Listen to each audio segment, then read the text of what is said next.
Hello everyone, कैसे हैं आप लोग। उम्मीद करता हूं कि आप लोग बहुत बढ़िया होंगे।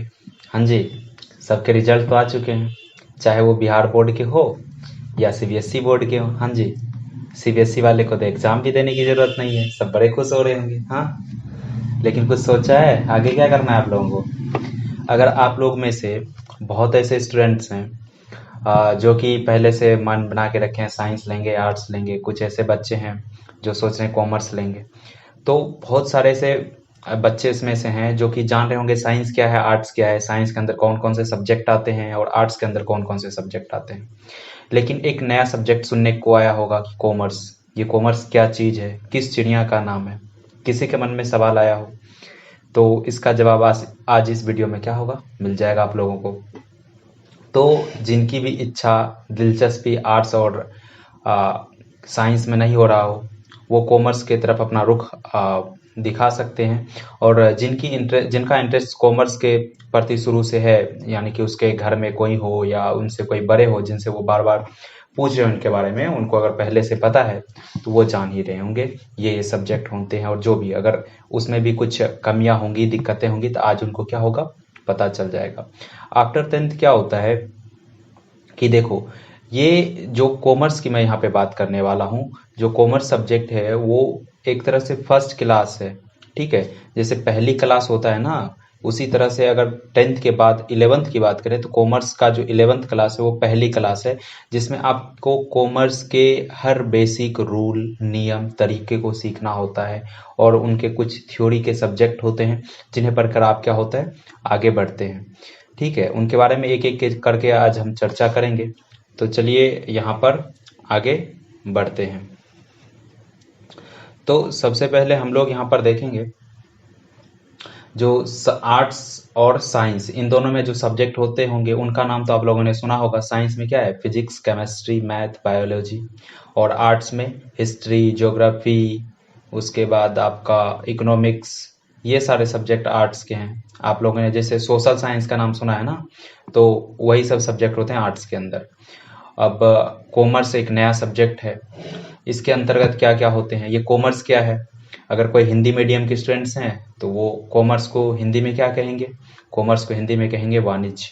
अब ये कॉमर्स वाणिज्य है क्या, इनको थोड़ा सा समझ लेते हैं। देखिए, वाणिज्य जो कॉमर्स है ऐसी एक्टिविटी को बताता है जिनके अंतर्गत क्या होता है, जो कोई भी वस्तु का उदाहरण लेते हैं, जैसे ये फोन है।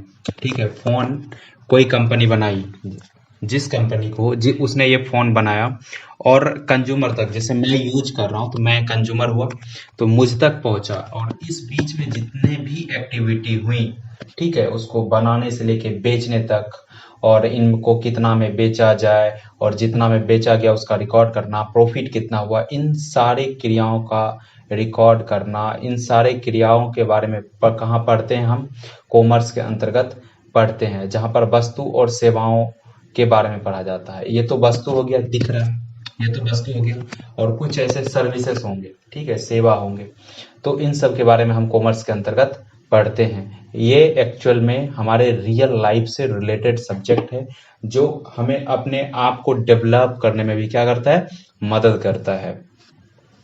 ठीक है, अब नेक्स्ट देखते हैं, इनके अंतर्गत एक मेन सब्जेक्ट जो आपको देखने को मिलेगा 11th के अंदर वो होगा अकाउंट्स।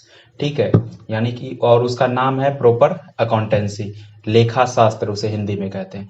तो वहां पर आपको क्या होगा, बेसिकली जो वस्तु है कितना में खरीदे, कितना में बेचे, कितना प्रॉफिट हुआ, वगैरह वगैरह वगैरह, मतलब सारा वस्तुओं का परचेज सेल, इन सब से रिलेटेड एंट्रियां होंगी, उसे रिकॉर्ड करने की बात हम लोग यहाँ पर पढ़ेंगे। ठीक है, तो ये एक अकाउंट सब्जेक्ट हो जाता है।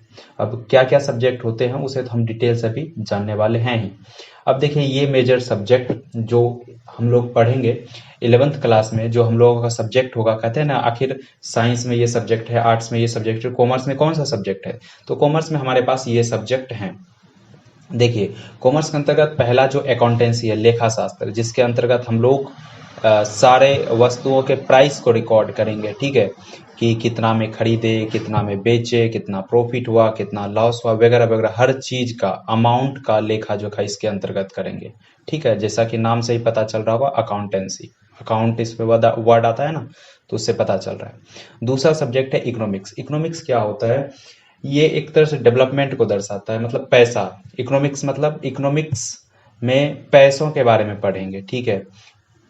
इकोनॉमिक्स बेसिकली पैसों से रिलेटेड होता है, इसे और डिटेल से पढ़ेंगे। और बिजनेस स्टडीज के अंदर हम लोग पढ़ेंगे जो बिजनेस है किस तरह से किया जाए, उसमें उसका मैनेजमेंट किस तरह से किया जाए बिजनेस का। बिजनेस के बारे में जो भी रूल रेगुलेशंस होते हैं वो हम लोग किसके अंतर्गत पढ़ते हैं? बिजनेस स्टडीज के अंतर्गत पढ़ते हैं। ये 3 सब्जेक्ट होते हैं मेन सब्जेक्ट कॉमर्स के। बाकी हिंदी इंग्लिश तो सभी स्ट्रीम में होंगे, चाहे आप साइंस हो बैकग्राउंड, या चाहे आपने साइंस सेलेक्ट किया हो, चाहे आपने आर्ट सेलेक्ट किया हो, हर जगह आपको क्या देखने को मिलेगा? हिंदी इंग्लिश। और ये आप लोगों ने पहले से ही देख रखा होगा। तो मेन सब्जेक्ट इसके अंतर्गत 3 ही आते हैं, accountancy, economics and business studies. और कुछ कुछ ऐसे स्टूडेंट्स होते हैं जो इकोनॉमिक्स के बदले में इंटरप्रेन्योरशिप रख लेते हैं। इंटरप्रेन्योरशिप मतलब क्या होता है? वो साहसी जो कि जोखिम लेने के लिए इंटरप्रेन्योर कौन होता है? वो साहसी व्यक्ति जो जोखिम लेने के लिए तत्पर रहता है, ठीक है। जो नया नया अपना कुछ बिजनेस करना चाह रहा है, अपना कुछ अपने आप को डेवलप करके कोई बिजनेस करना चाह रहा हो, साहसी जोखिम उठाने के लिए तैयार हो, वो होता है इंटरप्रेन्योर। और उनके बारे में जहां पढ़ते हैं वो होता है क्या? इंटरप्रेन्योरशिप। तो बेसिकली ये सारे सब्जेक्ट होते हैं कॉमर्स के अंदर। अब इसके सिलेबस के बारे में आगे के वीडियो में हम लोग बात करेंगे। तब तक के लिए देखते रहिए और आगे बढ़ते रहिए। Thank you so much for watching. Bye bye.